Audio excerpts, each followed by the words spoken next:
We're back for the fourth string of this Saturday afternoon shift in the Senior Pro Tour here at Mohegan Bowl in Webster, Massachusetts.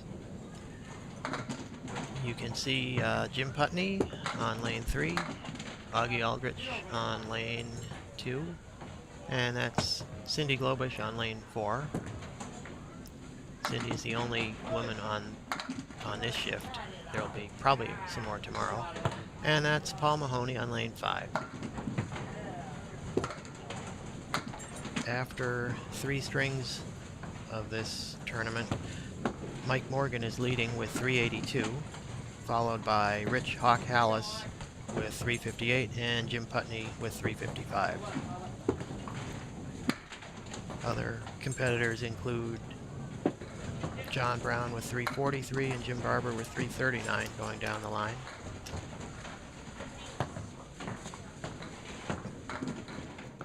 Wow, and look at that shot by Paul Mahoney on lane 5. Let's take another look at the replay.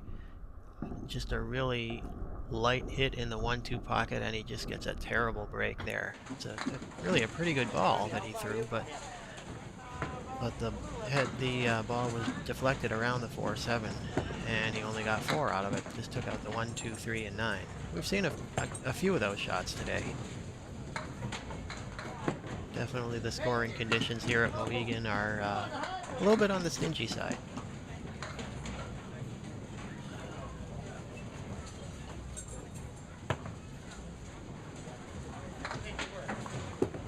Paul did a pretty good job just to get out of that box with a 7.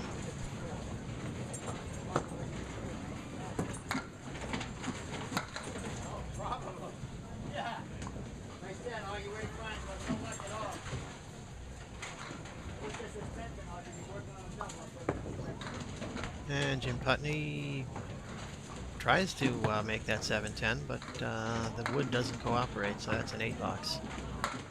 And that looks like a strike by Paul Mahoney on lane 5. And look at this on the replay. The hit is similar to the one he had in the last box, except this is in the 1-3 pocket. And because Paul throws a pretty considerable right to left hook, he just gets much better results there. And he also shows that you don't have to throw the ball a million miles an hour to put 10 pins on the deck. That was a pretty solid strike.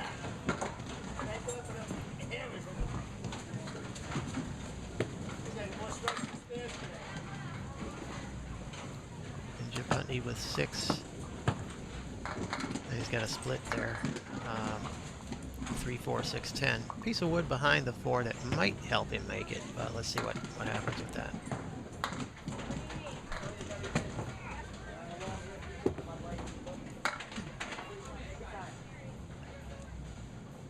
Well, we won't know because Jim went by the 3 and just took out the 6-10.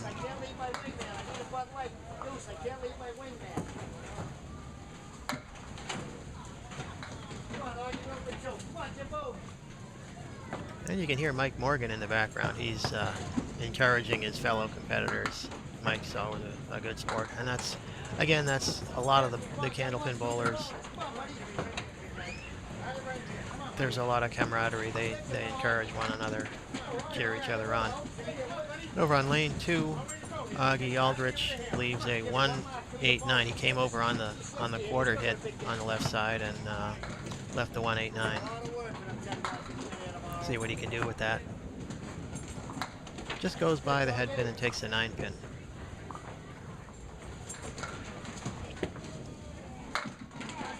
Jim Putney with a solid ball in the 1-2 pocket, leaving just the 7 pin.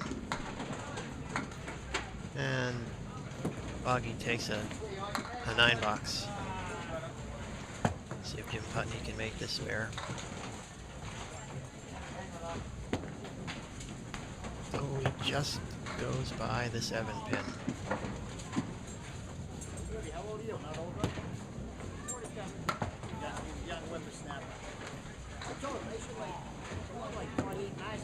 And same spot. So it's a 9 box for Jim Putney.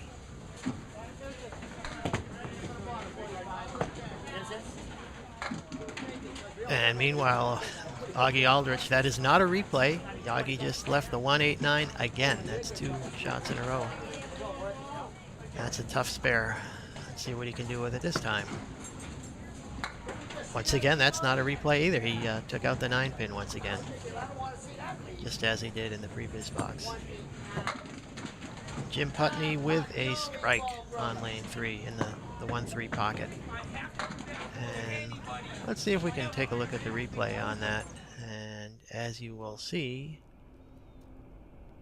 we'll show you the whole delivery by Jim Putney.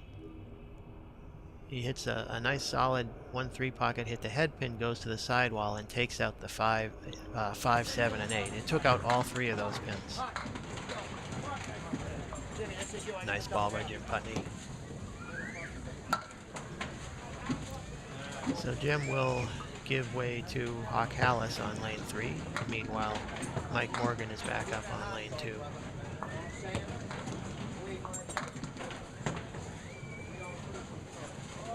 Jim Putney has 44 with a strike working in the 5th. Augie Aldrich has 45. Paul Mahoney had 59. Meanwhile, Cindy Globush had a 37 half. She really struggled in that half. Mike Morgan leaves a 2-5 spare. And he does not get it. The wood kind of robbed him on that. Great shot by Hawk Hallis on lane 3 to pick up the 7-9. Let's see if we can get a replay of that. And as you can see, he plays the wood perfectly. The ball takes out the 7 and the wood goes over. Spins around and gets the 9. Great shot.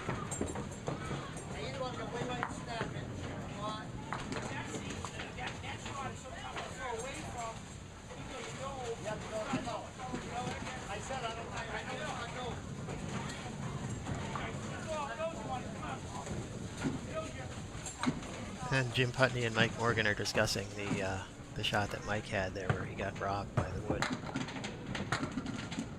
Nice ball by Mike Morgan. And once again, that on the 1-2 pocket hit, the ball was deflected around the 4-7 on over on lane 2. You really seem to have to stuff the ball in the pocket on that lane in order to carry. Let's see if this spare is going to go, and it does. Let's take a look at that again. Mike Morgan hits the wood over by the 7-pin, and the 7 goes, and then the 7 goes off the wall and rolls back over just barely to get the 6-pin. And meanwhile, Hawk Hallis is almost converting the spread eagle on lane 3. He took everything but the 2-pin. So there's a couple of great shots right there. That's a twofer. And Hawk takes a 10.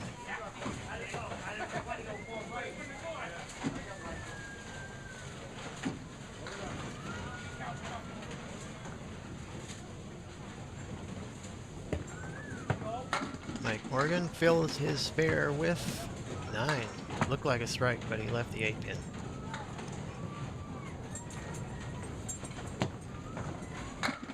Hawk Hallis with 7, leaving the 2-5-8 with a piece of wood that, let's see what it'll do for him. Meanwhile, Mike Morgan converts the 8-pin. And Hawk Hallis just goes by the 2-pin. He's not happy with that because being in second place, he knows that he really has to take care of business, and that's what he wanted to do to make the spare. Unfortunately, it's only $10.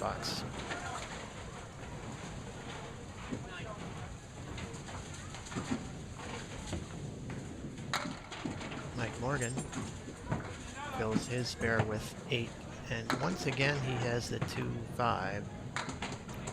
This time he's got some wood that looks pretty good to the left of the 2-pin at an angle. Not a huge target, but he should be able to make it. And he's got it. Just hit it a little high, but it carried through. And meanwhile, Hawk Hallis goes by the 5-pin. That's another opportunity missed. And he makes a 10. It's always easier on the third ball.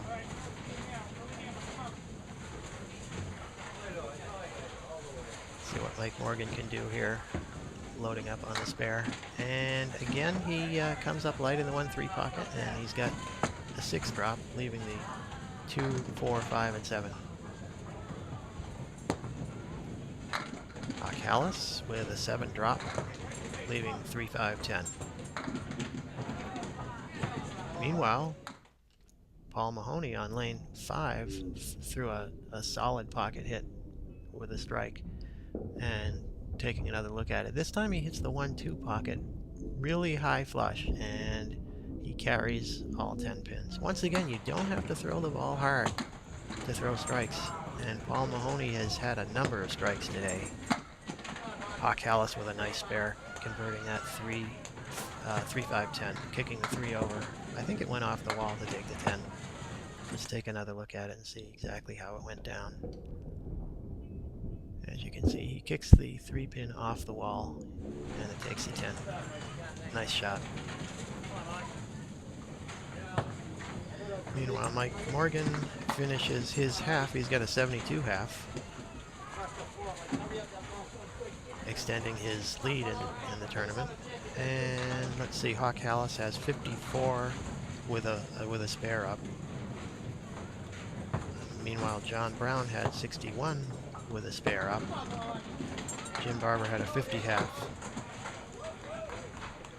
And Jim Powers, who is out of the picture over on lane 6, had a 48 half.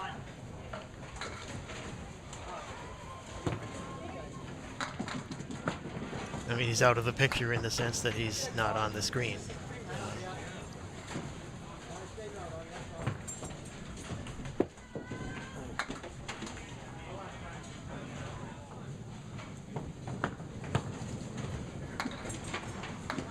Bill Aldrich with a 9 box over on lane 2. And Cindy Globish with a 9 on lane 4. Oh, no, I'm sorry, she's still got another ball.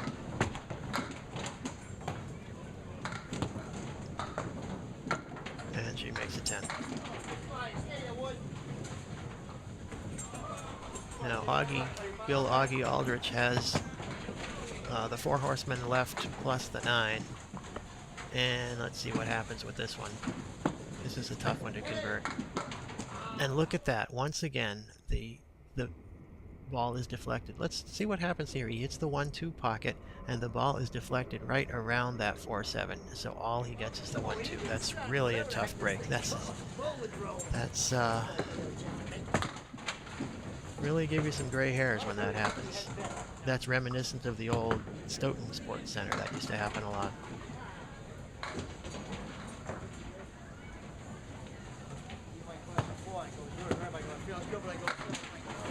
And that's a 7 for Augie Aldrich.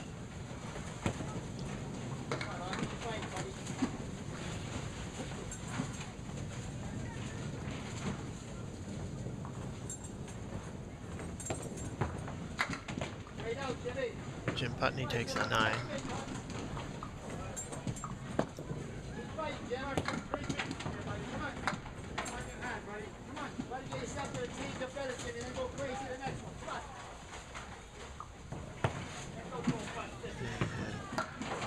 Paul Mahoney is bowling well over there on lane 5.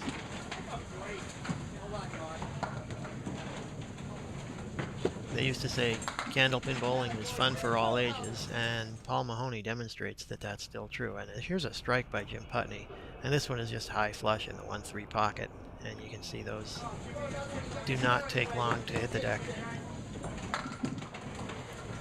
Nice ball by Cindy Globish on lane 4. She almost carries a strike, leaving a 10 pin with some wood.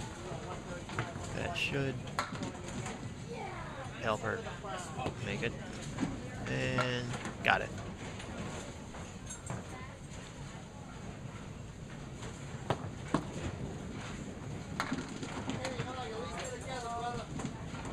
Nice bid over there by Paul Mahoney, almost converting a 3 drop for a spare.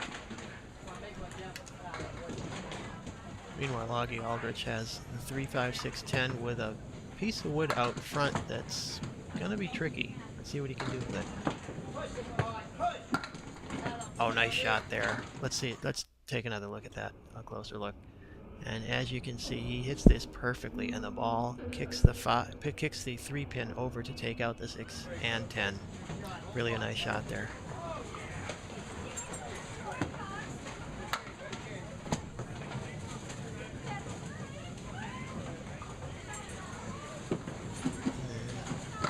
Cindy Globish filled her spare with 7 and is not quite able to convert the 2-4-6 split. Getting the 2-4, leaving the 6, and that'll be a 9 for Cindy. Meanwhile, Augie drops 6, leaving the 4 horsemen left. Then there's Jim Barber back on lane 5, bowling with Paul Mahoney.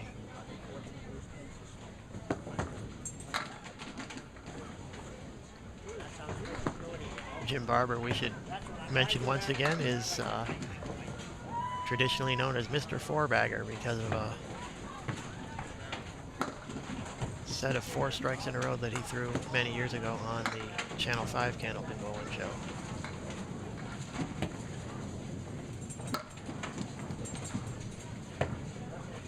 Jim is also still the manager, I think, at Lucky Strike Lanes in Lynn, Massachusetts.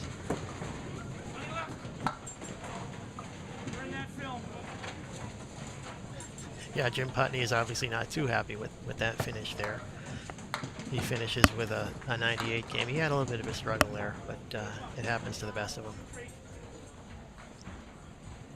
So he will give way to Hawk Hallis, who has 54 with a spare up. And Mike Morgan is back up after Bill Aldrich finished up with a 95 game. And Morgan drops 9, leaving the 5-pin. And Rich Hallis on lane 3 also drops 9, leaving a 10-pin. Let's see if that wood is going to go. Mike Morgan just goes by the 5-pin. Let's see if Hawk Hallis can make this 10-pin. That wood is way out front at an angle, so it might be that he'll have to have the ball come off the wall and take the 10. Let's see what happens. Oh, the ball did come off the wall, but it went right over the 10-pin, or maybe around in front of it, I'm not sure. It was way out front, and that's a tough one. So he'll have to settle for a 10, and that's got to be frustrating because he's had a number of good spare leaves that he's either missed or he's hit them and they didn't go. So a lot of pins left on the deck. Mike Morgan drops 8, leaving a 1-9 with some wood that should help him. Pretty much all he's got to do is hit the head pin and this should go. And it does. Let's take a closer look at it. Mike just pounds the head pin and the ball carries through and hits that wood into the 9-pin. And Hawk Hallis drills the head pin straight back off of that 4 horsemen left plus a 10-pin. And he'll take a 9 box.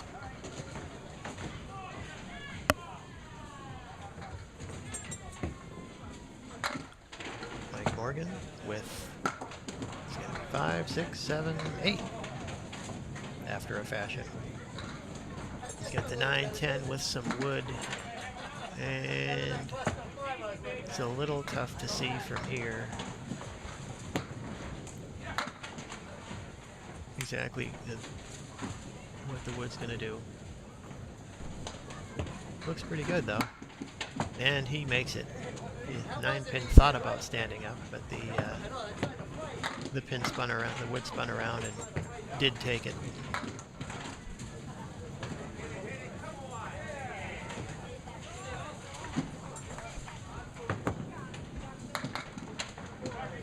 Hawk Hallis with a 9. Meanwhile, Jim Barber converting a, I think that was a spare over on lane 5. He made it a 3, 5, 6, 10.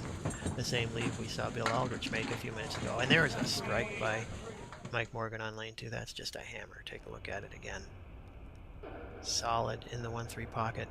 Does not take any time at all to go down.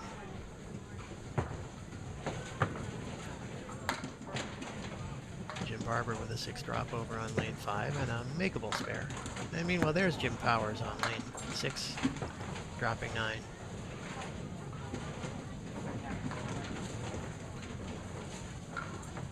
Jim Powers having an excellent second half to this game, and he's got the spare over there.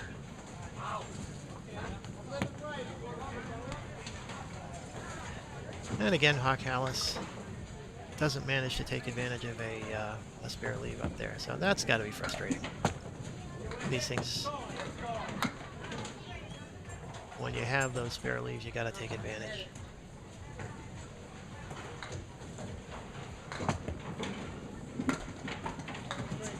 And that's $10 for Mike Morgan.